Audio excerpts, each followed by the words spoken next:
the only man that's got the same move with every club. I'm the only golfer with the feeling of greatness. I'm the only golfer living that's got the master move and the feeling of greatness.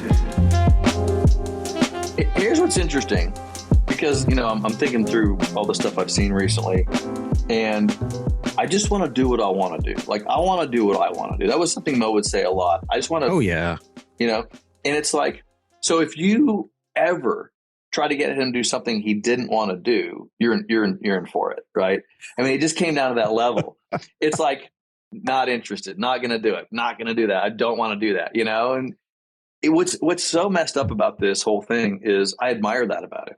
Like, I admired that about him, because if you live your life like, hey, I was talking to a friend of mine the other day, very, very successful, wealthy guy. I was at his house in Phoenix, in Scottsdale, actually. And he's just retiring from, he is a president of a bank, and he's retiring. And I asked him, I was like, what are you going to do? What are you going to do now? I mean, what are you going to do with yourself?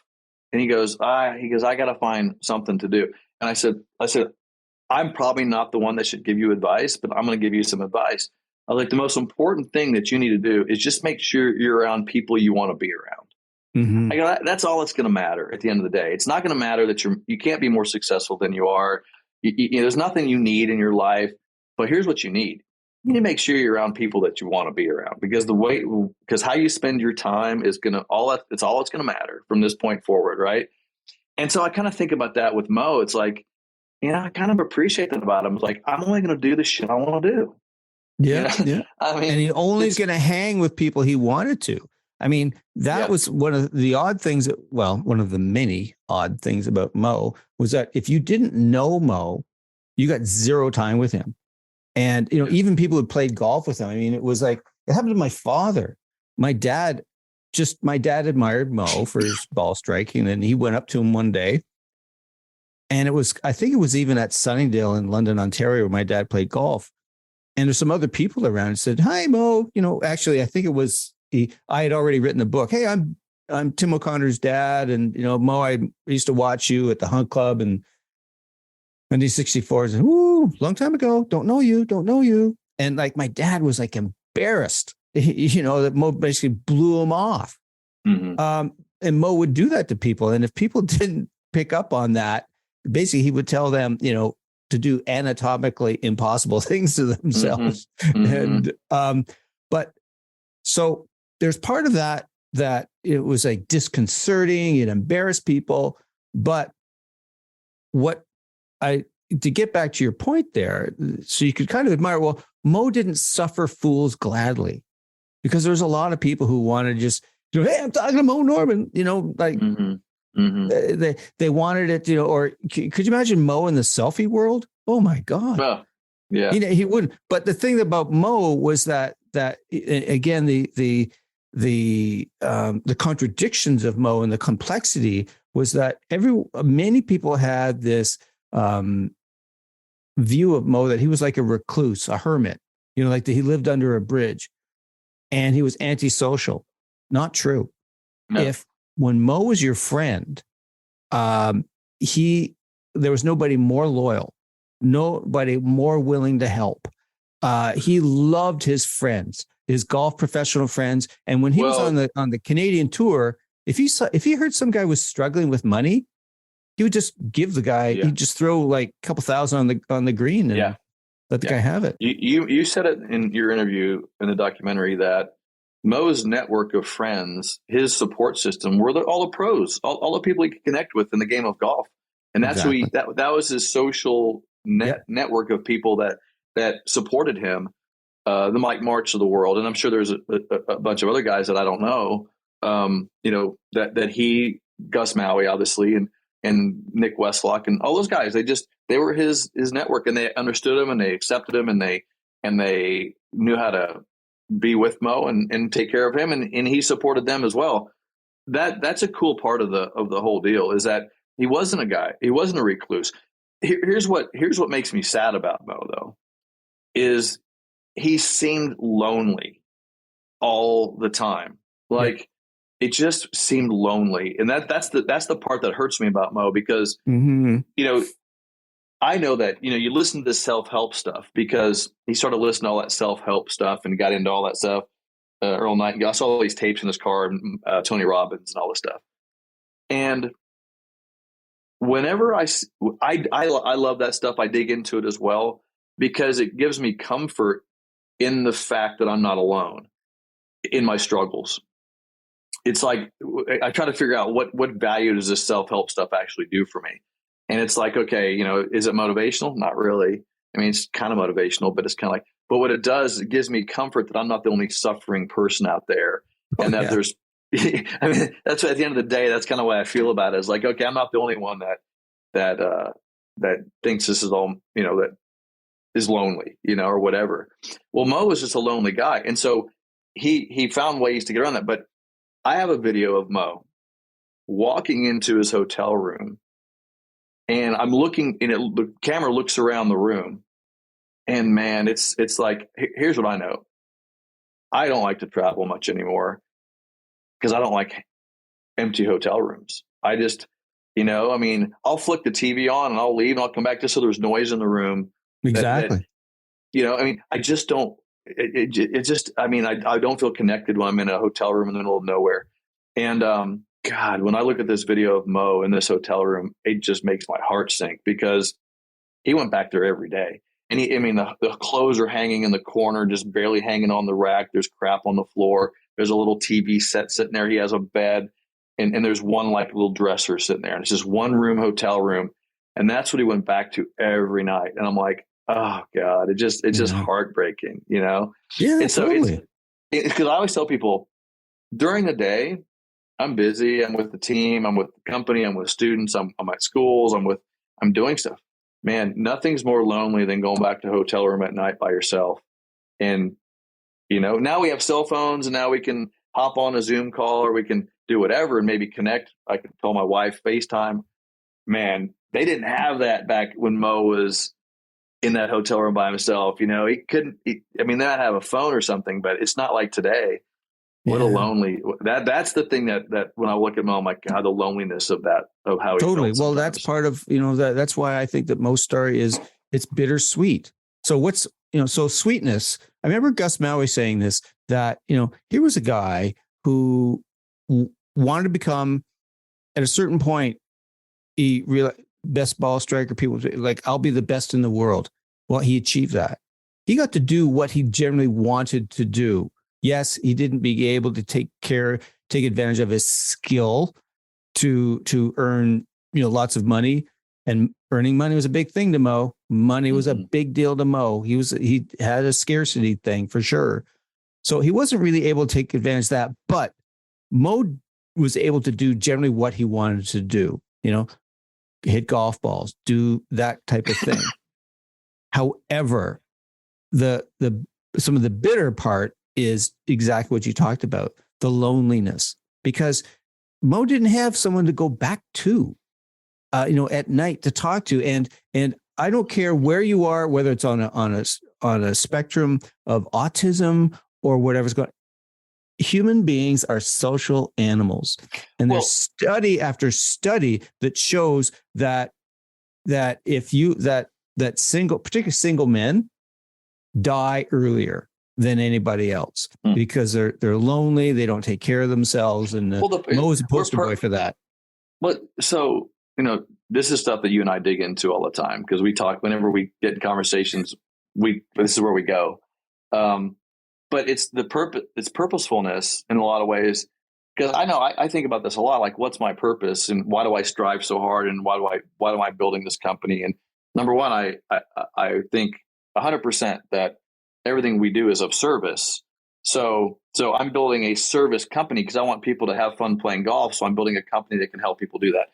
Otherwise, I wouldn't do this. This is too hard. Like it's just too hard. But the other side of it is like sharing your success with your wife, your family, your friends. If I didn't have people to share my success with, I wouldn't have a purpose to do this. Like it's just like here's an interesting concept, and this was told to me by a guy named Grant Cardone. I don't know if you know Grant Cardone at all, but Grant Cardone makes a point, and I think that this is a point, and maybe you can reflect on this in your Mankind project. But he makes a point, and let's just talk about financial well-being. he says, listen, you have to take responsibility for your financial well-being, not for you, but because everybody in your world around you, their financial well-being is also your responsibility. Like your kids' financial well-being is your responsibility. Your friends' financial well-being is your responsibility. It's almost to the point where even strangers' financial well-being, and here's why, because it's going to affect you at some point. Mm-hmm. My friends, when they struggle, who's the first one they come to needing help, right? Me. And I'm not going to say no, right? So or you can take another side of it. If I go to my friend and say, hey, let's go to the Bruce Springsteen concert tonight, he's like, I can't really afford it. You know, I can't do things with my friends because his financial. So it's like your world is surrounded by everybody's financial responsibility. Look, if your kids have a issue with money, they're going to come to you, right? They always do. And so we either can say, no, that's your problem. You need to be responsible. You need to figure this out. You need to get a job. Or we can say no, and this is where I'm going with this. We can say no, I need to make sure I'm successful enough to handle the needs of others as well, right? That's where I've gone with it. Like that's what drives me. It's not, look, Todd Graves needs to be successful and you're on your own and you're screwed and you need to figure this out. Why aren't you successful? No, I'm like, all of you in this room, like my entire staff and team, I look at them as my responsibility. Like these people, I need to help them become successful and I need to be a part of their success because I am responsible for them. Mm-hmm. And just think if we lived in a world where we just took responsibility. Like, let's just take responsibility for things around us. Let's stop doing this game of, hey, you over there, you need to figure your shit out and, good luck. What if we said, hey, get over here. Let me help you through this. Let's work on this together. Because I know that my success, I've been successful, but it hasn't been me. Mm-hmm. I can't take much credit for it. I can give all these friends of mine around me that have seen my desires and my ambitions and helped me. I've had a ton of help. And I think we have to help others. I'm not saying go fund your friend's stupid habits. What I'm saying is take a perspective of let's become more helpful let's take responsibility for everything around us as opposed to shoving off that responsibility on somebody else. And I don't know. I just think it's an interesting way to look at it. And I've taken more of that approach in my life. And that drives me to be more successful. My point, circling back, is I felt sorry for Moe in the sense that he didn't have that purpose-driven, like, it was almost better when Moe was poor in a way because he still had the drive. I need money. I got to prove myself. You give him a bunch of money, he got lonelier, in my opinion. He got a lot of adulation from people but it's like, now I got to go. Now I'm a millionaire and I still go to the same little hotel room and I still sit by myself at night and I still, exactly. Thank you, Todd. That was some really cool stuff you laid out there. Thank you. You look at any quote, of what in Western society we call successful, but we're meaning is wealthy. That's what successful means in the general context. It also means someone who's maybe developed a high level of skill, someone who's done successful things, whether it be in his or her community. But we don't take any of this stuff with us out of this world. I mean, Lou Reed wrote an amazing song called because I'm 65 years old and I forget things. It's not coming to me right now, but he wrote this song about basically a diva, someone who like a singer, and she's in front of thousands of people, and you can just see the image of people with lighters and adulation. This person goes back to their room alone. Yeah. And that's what we face. So I don't care. Like, Orson Welles in the movie. Oh my God, I hate, the one with the sled, Rosebud or whatever the hell it was. He's this richest man in the world. And yet he's this very lonely person. And so the point I'm getting at is that we are all part of a community, this human community, universe, whatever language you speak, God, whatever, we're in this together, man. Yeah. And, and when we lose sight of that, when it becomes all about me and acquiring, and you have more than me, and you did something to me I don't like, so I'm going to sue you. And this total lack of responsibility. I'll do whatever the fuck I want. Not sure whether we can say words like that on your podcast, but there it is. Yeah, no, that's what and but when we lose sight, we're part of this community.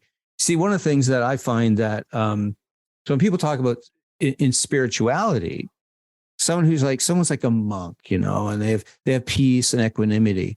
But I don't think that this monk or whoever is doing any service to himself or herself or anyone else if it's all about going off by themselves to they achieve this sense of peace or enlightenment, if you will, by being by themselves, praying, meditating. I think what we need in the world is we need to be with others. It's what we do with other people and how we're of assistance to them, or just whatever it is. The word's failing me right now. I always think that I used to tell my dad, have this conversation with my dad a lot. You're either playing the game, you're in the game or not in the game. And I look at a monk as he's taken himself out of the game. Like, I'm going to go over here and just kind of, and I'm not saying it's not peaceful. I'm not saying that that's not a great life and existence or whatever, but that's just maybe a different game. That's just a game of just, I'm not going to play over here. Or you can jump into the game that we're in and play and, play the game of business, play the game of being married, play the game of being in relationships, and just play the game and enjoy the experience of the game. And, I don't even know if you have to win the game. I just think you need to be playing the game and experiencing the game and then having these experiences. So, and you can always say, I'm leaving this game and go to the next game. There's nothing wrong with that. It's just part of human existence. I think that being able to have close connections with people that's why I'm like, the most important thing in my life is be around people I want to be around. I mean, I just want to be around people I want to be around. That is the level of success that I'm taking this to. Like, if we make money, great. We got to all make money because we got to be successful in that sense that we got to survive and thrive. And hopefully we can share this with others. And we have to do that by making money. But at the end of the day, I just want to be around great people. I just want to be around great people. And I'll find myself similar to Moe, is where I will cut relationships off very quickly today in my life. Like, I'll be like, that relationship is not, I don't want to be a part of that. I just don't want to be a part of that. And I will just leave that part of my life. And my wife's very tuned into that. I'm like, I'm just not going to be around people I don't want to be around. But I think that's just a rule of thumb. But here's what's interesting about it. Dig into business and you have to deal with people that you don't want to be around. Like, I mean, it's just part of it, right? I'll tell you what, launch a YouTube channel and look at all the haters on a YouTube channel. I mean, it's just ever, whatever. I will literally delete them. Just say boom, boom. And I probably have the largest list of people that I've removed from my channel because I don't go in there and debate. I don't go in there and argue. I don't go in there and fight. I'm just like, I don't like you. I don't. Here's my measure of thinking. Would I want to spend time with this person that would say something like that to me? No. And that's what I do. I'm like, if this guy's willing to say that to me, he doesn't even know me, then I don't want to spend a minute with this guy. And I just remove myself and my association with that. And that's just the measure I live off of. And maybe you can call it whatever, but I just don't go there. I've just got a point in my life where I'm not going to go there. I want to be around people like you. I want to be around people that I can, I just think we ought to think this way. We ought to think about, hey, what positive effect can we have on the people around us? Can we help everybody around us? Are we willing to take that responsibility? And I'm not here to bash on people or rip on people or criticize people. That's just not, I just don't do that. People ask me all the time, what do you think about so-and-so's instruction? And I'm like, I don't agree with it. I mean, it's not that it's wrong. I just don't agree with it. I mean, I just disagree with all that stuff. But I don't go into he's a bad person or what an idiot. I don't do that. I just don't think that's a valuable way. And it's not true. It's just not true. So anyway, I don't know how we got off on that tangent, but you and I always go off on these tangents. So, yeah. So I enjoy. Well, I like what you're saying about responsibility. And you see, that's what I think that could be a way to create a lens of, how can we understand bringing together, like right now, whether it's Canada, United States or anything, I mean, like the polarity in views that people have, right and wrong, this, the Dems, this, the Republicans, that, and but we're all the same. And this is going to sound like Pollyannish stuff, but basically everyone's the same and they're arguing with the same degree of passion and whatnot, but they're not listening. They're not listening to each other. And so to me, the responsibility is, can I be open to what you're saying? Can I listen? If I feel that your motives are genuine, that you want to understand me better and you want to enter into a dialogue, if you just want to bash me and call me names or somehow create a bully pulpit for yourself to make yourself look good, sorry, not interested. But I think we do have a responsibility to genuinely listen to what's going on for someone else and to kind of put ourselves like, that's what empathy is about. And as you get older, I find you become more empathetic in that it's like, oh, this person needs to be heard.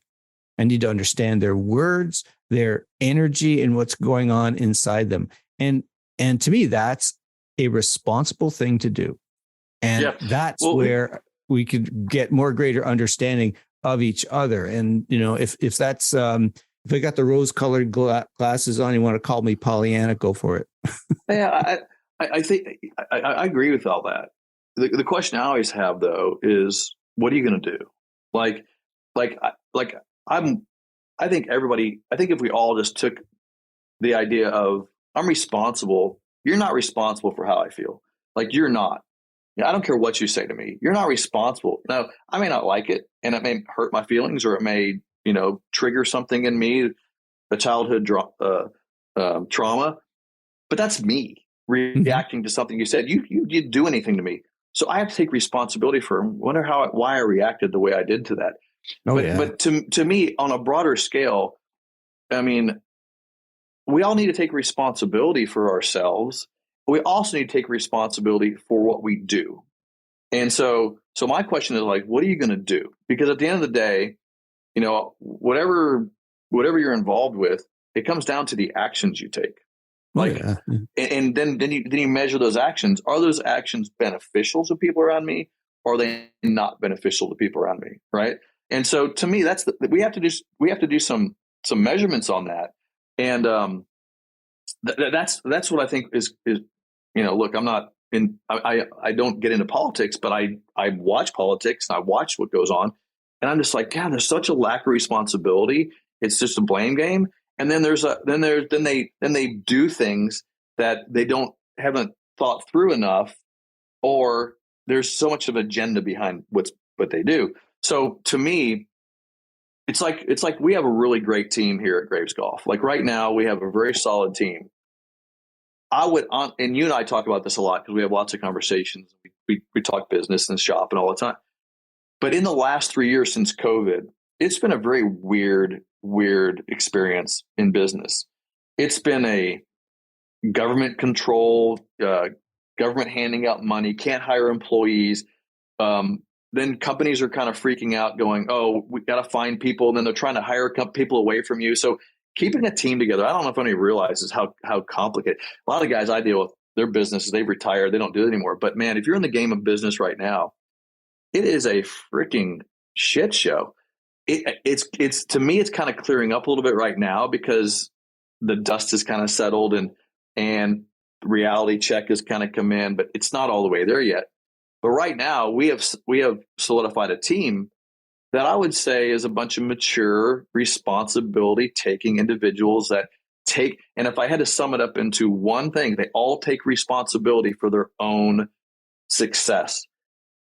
Whereas before, we had people on the team that would look at other team members specifically the owners of the company, and say, why am I not happy? Like, okay. And so it was very interesting to go through this process, very much a learning process for me, because I would take responsibility for it, because I'm like, okay, I'm going to take responsibility. But some people, they're not. It's kind of, I don't know how to explain it, but it's like, I'm going to help you, but you have to own it too. Like, if I give you some advice, you have to do that. You have to take these steps. You can't not do it and go, that didn't work, you know? Mm-hmm. And so we played this weird game for a couple of years, COVID and the year after with employees. And they created some really weird environments for Graves Golf, where it was like, God, and then the toxicity in the company, it's just difficult. But now it seems like I did my measure on this thing. I'm like, do I want to be around these people? Are these people the ones that I want to be around? And the answer was no. And an overwhelming theme was the level of selfishness, because when you're in a team, it's about the team. I mean, it's like, you're going to have the ball sometime. You got to pass it to him sometime. You got to pass to him sometime. And sometimes you got to take one for the team, for the health of the team. If you have that kind of environment, just like your family or whatever, it'll work. You got to sacrifice. Well, when guys aren't willing to sacrifice, when it becomes all about them, I'm more important than this team. Why am I not getting more than the team? Why am I not? Then we saw that happening. Now, I don't know why. I can't explain it. But I said, I've just seen this thing go on like this. But it's just interesting. It's certainly a learning experience. It's been a growth experience to go through. It's been hard, but anyway, I've learned a lot. I learned a lot about that, and I think it makes for a better company. And sometimes I like to share this stuff on the podcast, because people don't understand how difficult it's. I mean, it's certainly rewarding as hell, but the difficulty of the day-to-day grind of this business, and then somebody calls you and bitches you out because you didn't give them a $12 refund on their shipping. It's just kind of like the perspective of it gets warped. I don't know. I could go off on all this stuff on business. I had a guy, just for fun, I had a guy click the order button of a product. We shipped it to the UK. It's $150. The product gets delivered through customs, and he wants a refund. Well, he's got to ship the product back. It cost us $80 to ship it. We didn't make any money on the deal anyway. It cost $80 to ship it back. Well, he wants us to pay the $80 too. So it's like, you click the button. He doesn't want to take responsibility for clicking the button. There it is. That's what I'm saying. It's all about responsibility. If the guy would just say, I clicked the button. I did this. I set the wheels in motion on this. I'm taking responsibility. I'm going to own it. But that's my point. It's like, no, I don't want the product, and you're a company, and you're a bad company if you don't take the products back. No. Where does the responsibility lie? And so anyway, I could go off on that for hours, but again, it goes to my point. We got to take responsibility. We have to own it. I'm going to jump in here, because what I think it is, it's taking responsibility in the relationship. Mm-hmm. So whether you're ordering something from Amazon or Graves Golf, or you're in a relationship with your partner at home or whomever it is, we are in relationships with other people. And so to me, there has to be, there's a degree of responsibility on my part. I order something from you. When I get it, I'm going to pay my bill, or I already did pay my bill, but I'm not going to, withdraw it or whatever. I don't want to get confused by my own bullshit here, but it's understanding that we're in a relationship, and I have to understand that there's certain rights and privileges that come in a relationship. And I'll try and be as brief as I can here, because I actually got to be going in about 15 minutes or so. But so I have a person in my life who, around COVID, I had like diametrically opposed views. We were it was a polarity.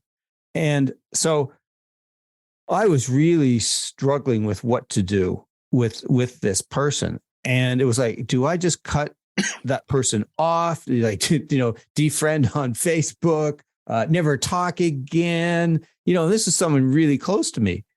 And what I decided was, what was more important? It was a question basically I had to answer was, is it to prove that person wrong for having those views, or is it about having a relationship? What's the most important thing?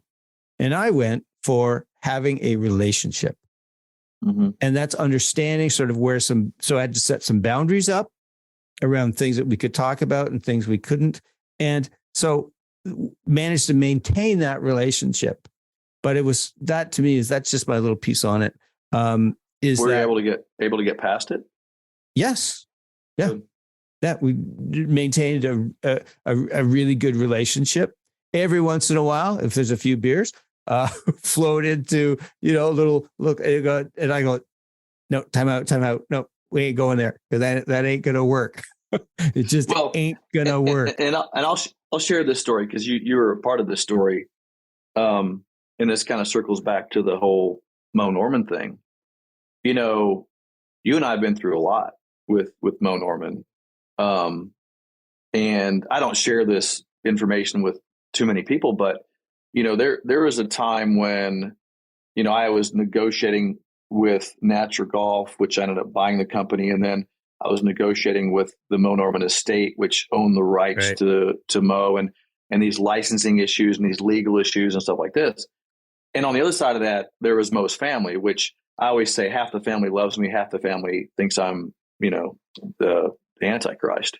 So it's like they got both sides of it, but they didn't. But no one sat down to understand. They saw me as the guy making money from Moe. Well, they didn't realize that I had $750,000 invested in Moe Norman, which buying companies, paying the estate, all this. So there was this massive investment that I'd made. Not that even really, to me, that was never really a big deal in the sense of the legacy of Moe Norman carrying forward and what we could do and all that stuff. That was always the most important big thing. But the family's lack of compassion to me, the part of the family that didn't like me, and you and I sat and this is only for this podcast, and I hope they listen to it. You and I sat when we redid your book, when we rewrote your book, and you were doing a book signing, and we sat there, and some of them showed up, which we invited them, and they treated us like absolute crap at that thing, right? Especially, I don't know if I don't remember that. You remember that? I mean, I do. Maybe you've let it go, but I haven't. It's like I was just like, what? I was just very frustrated, and I still am very frustrated that they can't see the other side of this. They kicked you out of a meeting because they didn't want you there because you weren't part of the whole deal, which was stupid. And then I presented to them I laid out for them, look at what we've done. And so to me, you have to stand in somebody else's shoes. Like you have to, was I doing them a disservice? Right. The one part of the family says, you're the greatest thing ever happened to Moe Norman. You're carrying his legacy in the future. And this other part just didn't like me. So my point is just like you said with your friend, you have to stand in somebody else's shoes and see it from their perspective. You got to be willing to do that, and then you may not still agree with them, but at least you can say, hey, they got their opinion. I understand why. I don't agree with it, but I can move on now from there and respect them and have some dignity with it. To me, just treat people with respect and dignity, and you don't have to be around them. You don't have to like them. But just treat them with respect and dignity and say, I just disagree with that perspective. I'm going to move on. I don't want it as part of my life. That's fine. There's nothing wrong with that. But I don't think you should mistreat people. I think that's where you draw the line. Yeah. And that's where I think that in politics and all kinds of different things, that's where we have a real problem. It becomes all about looking at me and none of the impacts that I have on others and what's actually going on for other people. Yeah. And what's involved. Yeah. I know you have to take off, but you were a couple you mentioned before we got on the show that you wanted to talk about. You talked about your blog. You got your blog and your book, right? You got another book. Oh, yeah. So tell the audience about what's going on with all that. Yeah. Well, thank you. I've been poking at a book in earnest about a year, but I've really been writing blogs and things for 12, 13, 14 years. And I've been working towards, what's a thing that I want to share?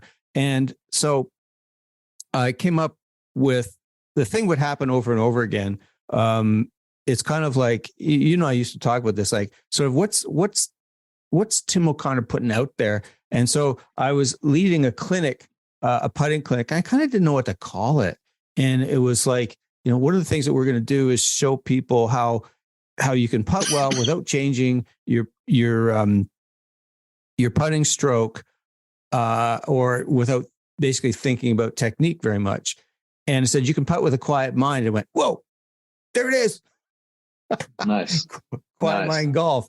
And it just, it resonates. So I've done webinars around this for a number of years, back in the COVID battle lockdown days. And it just kind of, the idea coalesced that this could be a good book. It's called Quiet Mind Golf.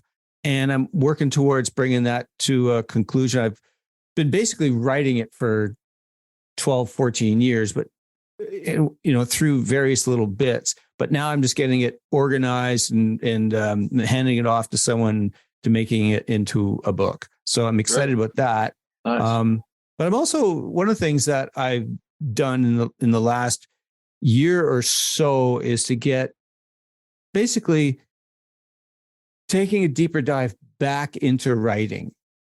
How you and I got together, and it was that, I'd written this book in 95 about Moe, and I was I had a background as a journalist, and like in the 90s, I wrote about golf full time.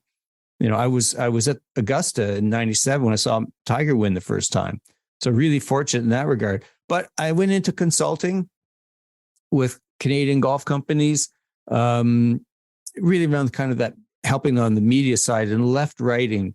And I kind of lost confidence in it, to be honest, whether I could make a living as a writer. But in recent years, through blogging, doing it more, getting some pretty good feedback.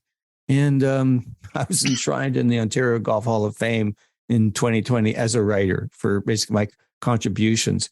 And my podcast partner kind of reminded me, he said, Tim, the things that I talk about as a golf coach, I work people on the physical part of the game as much, but on sort of that side of sort of mental, emotional, spiritual. He says, I talk about things he doesn't hear other people talk about, like the way our thinking impacts, but also our emotions, our belief systems, our stories that we have about ourselves, our shadows, all that stuff. Because I really do think that it has an enormous influence on how well we play the game. Like so many people will, in the second hole, they pound the ball into the right trees off the tee. They do the same thing on the third hole. And then down they go into that rabbit hole of swing thoughts. And what's the thing I'm supposed to do?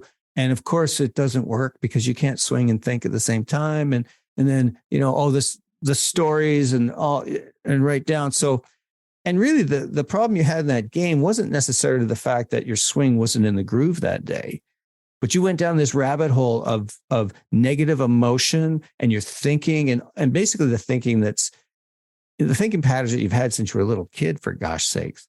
Yeah. And so, it's funny. So that's in the book, but also, I'll just finish up this whole long diatribe by saying that I moved my blog to a new platform called Substack.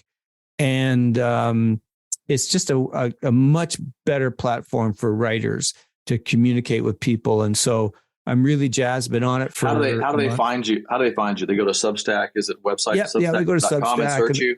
Yeah, search for me there. And people share it. I invite them to share. One of the things that Substack is really good at is, inviting people to subscribe to subscribe to you, but to share it and that kind of thing. And the nice thing about it is that you can build a wider readership, not necessarily because of all the stuff you write about, but they just like you and the things that you write about. So I'm really jazzed about it. I've been on it. It's not quite a month, but it's a great concept because, because that's the problem with blogging, right? It's like you put it on your website, nobody sees it unless they're on your mailing list, and you got to tell them that you blogged, and then they go check it out. Whereas this thing will probably notify all your subscribers, and so that's a great deal. I love that. So it's so if you're interested, it's T O'Connor.substack, or just go on Substack and search for me and you'll find it. Yeah. And great. But I'm loving it, man. I'm really I've really taken a deeper dive into writing, and really, really enjoying it, connecting with it, and connecting with a wider group of people. It's funny. I'm spending more time responding to comments and emails than I have for years, and it's fun. It is. I mean, I do it on my YouTube channel. You build a community, and you have conversations, and people ask questions. The other thing too is, like on a Substack, and you have this community environment where you can talk about subjects and things like that. When people share it, how do they share it? Do they click a share button? Does it go on social media? How does it work? Whatever they want to do. Whatever they want to send. I can grab a link and throw it on social media, probably, stuff like 100%. that. Yeah. Okay, cool. That's great. That's awesome.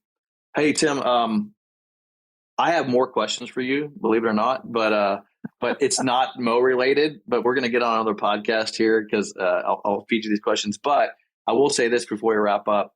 One of the things that Tim and we need to do it, and I've been trying to figure out the time, but we used to go down and hang out in my house in Orlando and just in the kitchen. We call it kitchen talk or kitchen chats, right? So we need to have some of those, go play some golf and do some of that. We also, the only time I ever really get to see you recently has been at the Moe Memorial in August. I'll see you there. So we need to find some more time where we can hang out and have conversations. Oh yeah. Those kitchen chats are always so much fun. It's great. Cause, man, we, like I say, we go back 20 years. We met at the wake after Moe's funeral. That's where we met. Yeah. You were with, Larry Olson, and, I'd already known Larry a little bit through natural golf, and he said, I want you to meet Todd Graves, and it just took off from there. So I cherish our friendship, man. It's great. I do too. I appreciate you. And let's do more and keep in touch. And thank you for being on the show, and we'll do it again. Yeah. Thanks for the invitation. Thanks, Tim. All right. See ya.